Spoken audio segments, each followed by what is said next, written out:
Hey, listen, folks, you're getting your money's worth from this podcast, okay? A lot of complaining.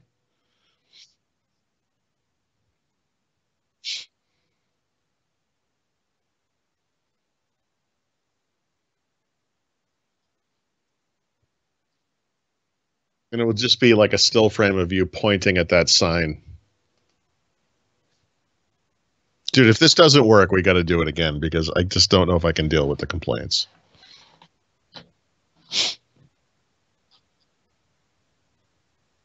Yep.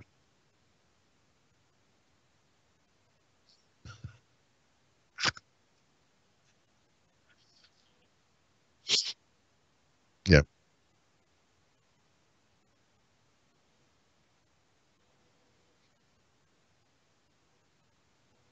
I yes, I believe I was the victim of that prompt a few times. Yeah. Mhm.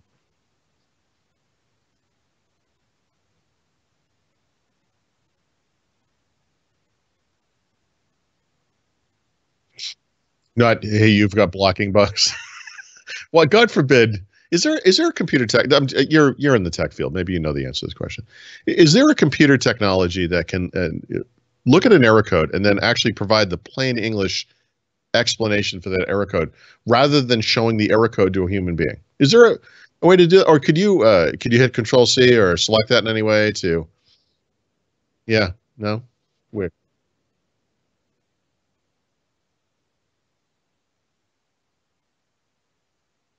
Yep.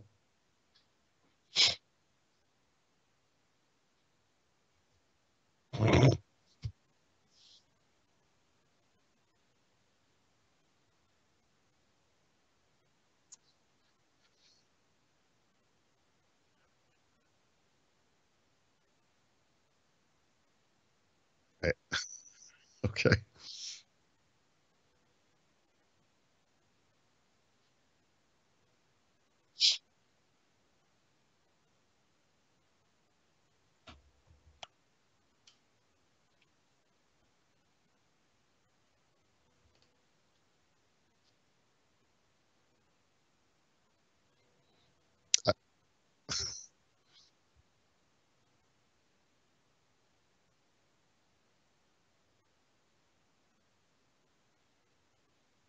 I assume that's the code name for some error reporting nonsense that Microsoft created like 12 years ago or something.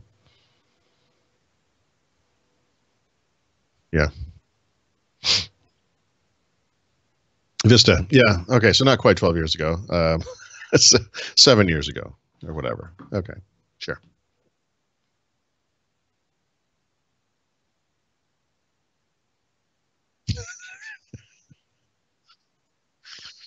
Uh,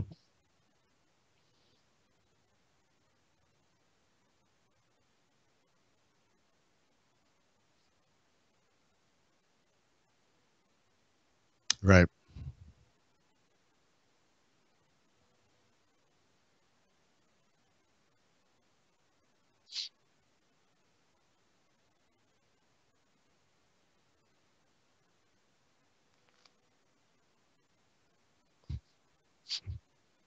Oh, I can't wait. Oh, okay. So hold on a second. Let me think about this. This is a machine you only use for the podcast. So it just sits there and it records. That's all it does. Yep. Yep. Okay. I mean, incompatible video driver, something related to some specific hardware slash software solution, something. Okay. All right. Two.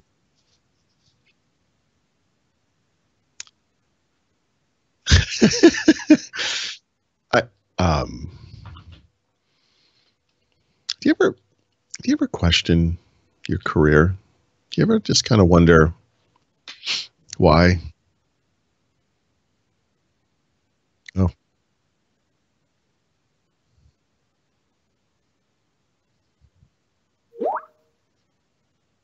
yeah. Remove XPS. Yeah. Oh, and print to be. Oh, so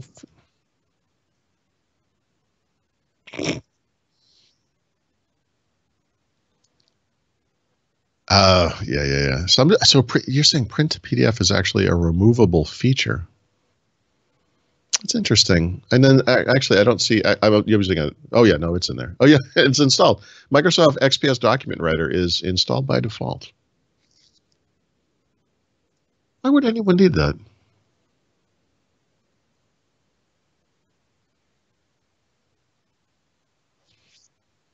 Nominally, yes. Yeah, yeah. That's never going to happen. But yeah, okay. Sure.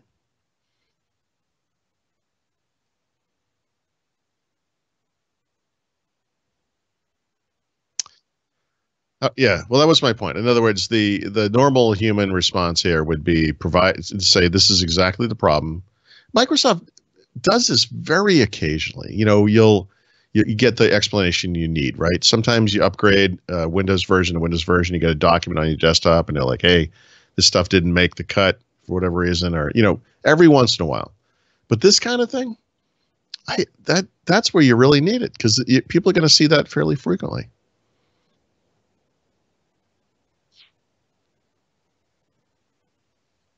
Yeah. Yep.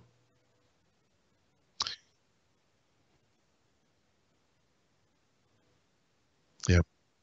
Well, it didn't have all the things, Brad, because what you needed was a human being, probably in Pakistan or Thailand or somewhere, to step you through like basically like a flow chart to help you do exactly what you just did.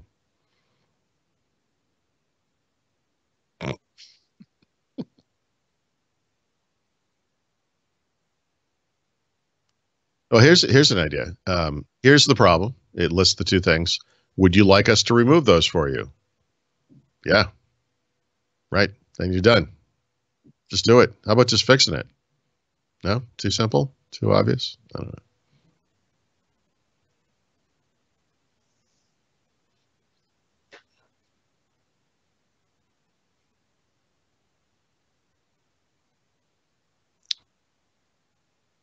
Yep, yep.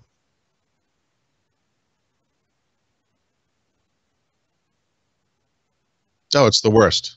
Uh, It's yeah, this is Microsoft has a rich history of this kind of thing. And what it is a kind of it's like a jaunty and pointless message to the user that it not only does not answer the problem that they have, but it kind of leaves them feeling disconcerted because it's almost making light of it. Something went wrong. you know, yeah, something right. I know something went wrong. Fix it. It's almost insulting.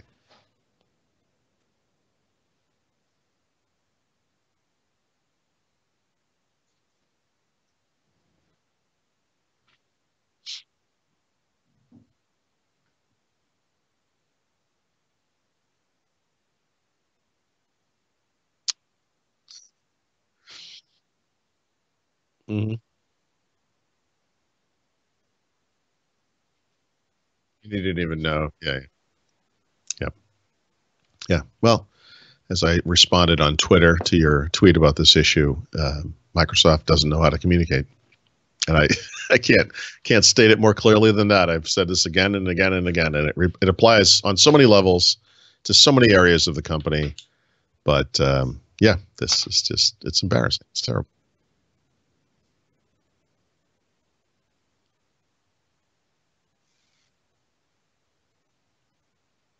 Yeah, yeah, yeah, yeah.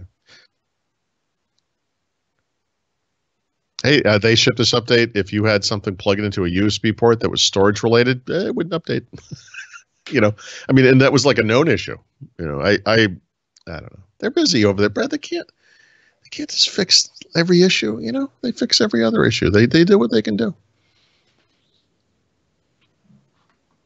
I know.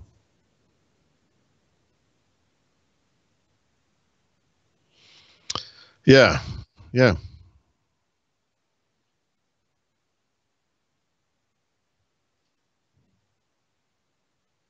yeah. I don't.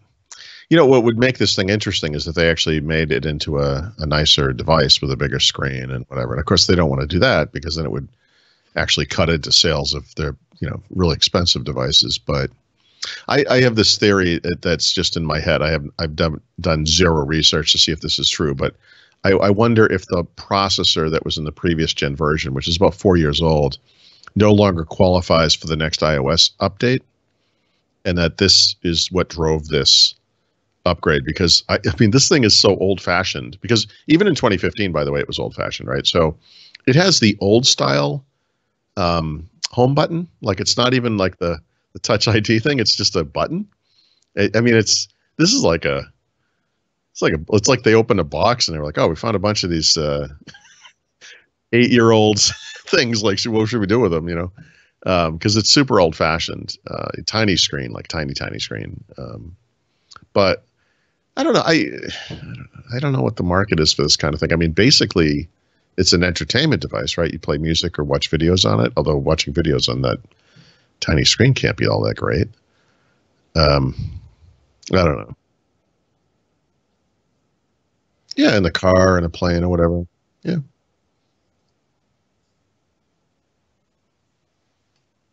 Yeah. Oh, yeah, yeah, yeah. Yeah, absolutely. I was going to joke like this would be great for your kid if what you're looking for is like an iPad she could lose more easily. Um, you know, yeah. I don't know. I don't know. Can you do iMessage on this thing? Probably not. Oh, you can. Okay. I mean, no, no, I don't mean for her. I'm just trying to justify the device. I mean, I don't know.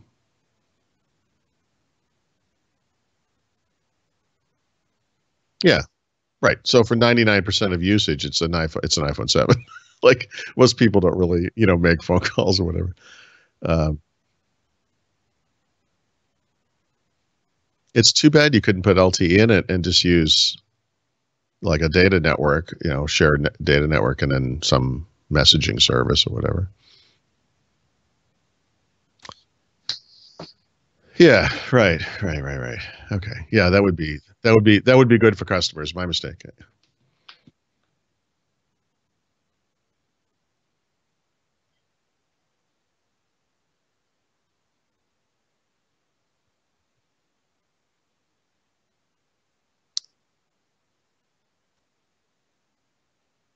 Yep.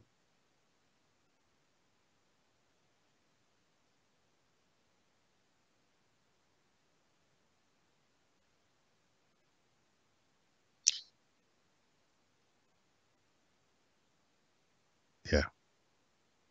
Right. Do you find I was looking at the announcements today and yesterday, I guess, and I was thinking, it's interesting in the PC space. Here we have this market that's shrinking over time compared to, well, and of course the smartphone market has slowed down as well. But when you look at the smartphone market, you basically have like one major industry event every year, a Mobile World Congress or WMC, whatever they're calling, or MWC. Obviously, some of the bigger players, Samsung and Apple, especially Huawei, I think does this as well, have their own events, for phones. But basically, there's like one big event, but one big industry-wide event. Do you find it interesting that in the PC space there are at least three, right? CES, which is mostly announcement, not release, but is a big time for PC announcements. Computex, which is what's happening this week, and then IFA, which is in Berlin in I think September. And it's like there are, I mean, and then of course there are individual events. The PC makers also do their own things. I mean, it's weird. There are more PC announcements, big PC announcements, than there are big smartphone announcements. It's kind of strange.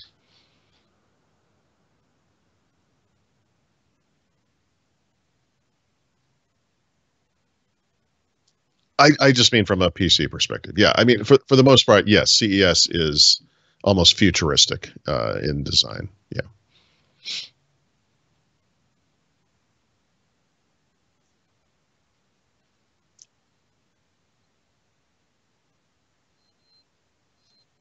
Mhm.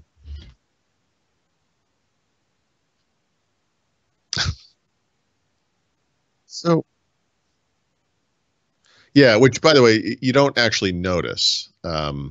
It's well, actually, it's funny. So I just did this, and now I don't get the I don't get the dark mode. So actually, I guess I did notice it because it's not even available. So I would just say to people not to freak out about this. This is a temporary condition. There's one of the Google site that's doing this right now. They've already said, look, we're going to test it. We'll get it in there. It's just it's a preview product, whatever. I mean, I know people. We're always looking for like this one freak out moment where Google's going to screw us all over, but don't worry yet, I guess is what I'm saying. I mean, we'll see. We'll see how this escalates if it does escalate. I think it's more likely that the new YouTube will just start working.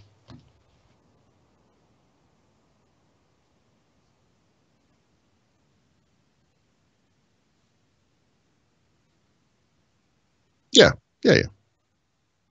Yep.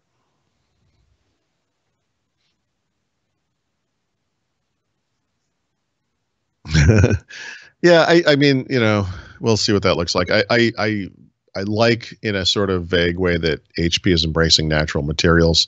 Obviously, they had that laptop, or I guess it's a convertible last year that has leather integrated into its body, which is kind of an interesting thing. Wood is kind of cool. I don't know if you've ever had one of these things, but there are a lot of phone cases that are kind of like wood material, or even like faux wood material. I always thought that kind of thing was kind of cool. It could be good.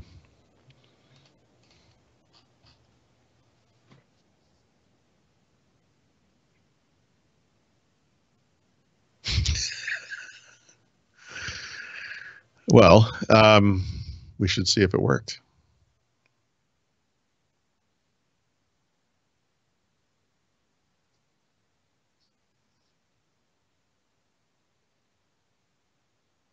Yeah, 2 weeks. 2 weeks. So 2 weeks for Washington D.C. I go to Amsterdam next Tuesday night. Um, yeah, yeah, it's a short. So I don't know. I mean, depending on. I mean, I'll try to do it from there, obviously. So as far as Tuesday goes, I'll be home Tuesday. That's fine. It's, yeah. I mean, I wouldn't be surprised if we do at least one show from Amsterdam. Or it's technically not Amsterdam, but near Amsterdam. I'm sure it'll work out fine, just like it worked out fine in Miami. I got into the area and I checked the signal and everything, and I was like, this is going to work great. And my wife took off. We had plans to meet back somewhere, and I don't know. It's depressing when that comes.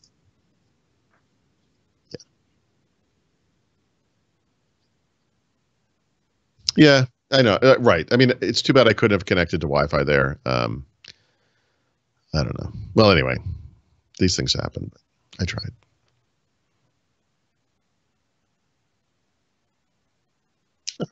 Yep.